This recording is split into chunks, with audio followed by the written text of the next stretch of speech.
UAE ദേശീയ ദിനത്തിൽ തിളങ്ങിയ Abu Dhabi Zayed national museum. UAE president ഉൾപ്പെടെ ഭരണാധികാരികൾ ഒത്തുകൂടിയത് ഇത്തവണ സായിദ് മ്യൂസിയത്തിലാണ്.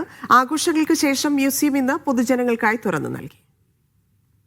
UAEയുടെ ഐക്യത്തിന്റെയും പൈതൃകത്തിന്റെയും സന്ദേശം വിളിച്ചോതിയായിരുന്നു 54ാമത് ഈദ് അൽ ഇത്തിഹാദ് ആഘോഷങ്ങൾക്ക് സായിദ് നാഷണൽ മ്യൂസിയം സാക്ഷ്യം വഹിച്ചത്.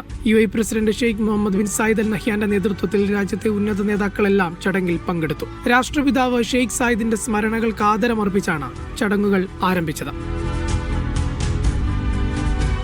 8000 വർഷം പഴക്കമുള്ള അബുദാബി പേൾ, വെങ്കലവാളുകൾ, ആദ്യകാല നാണയങ്ങൾ തുടങ്ങി മ്യൂസിയത്തിന്റെ ശേഖരത്തിലുള്ള വസ്തുക്കളും ചടങ്ങിൽ പ്രദർശിപ്പിച്ചു. ഈദ് അൽ ഇത്തിഹാദ് ആഘോഷങ്ങൾക്ക് പിന്നാലെ മ്യൂസിയം ഇന്ന് സന്ദർശകർക്കായി തുറന്നു നൽകി.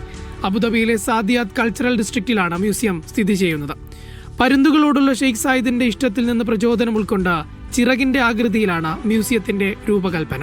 UAEയുടെ കഥ പറയുന്ന 3000-ലധികം പുരാവസ്തുക്കളും മ്യൂസിയത്തിൽ കാണാം. സന്ദർശകരെ ഷെയ്ഖ് സായിദിന്റെ ജീവിതത്തിലേക്ക് കൊണ്ടുപോകുന്ന അവർ ബിഗിനിംഗ് ഗ്യാലറിയും കൗതുക കാഴ്ചയാണ്. ആദ്യ ദിനത്തിൽ തന്നെ നിരവധി സന്ദർശകരാണ് മ്യൂസിയത്തിലേക്ക് എത്തിയത്. Media 1 Abu Dhabi.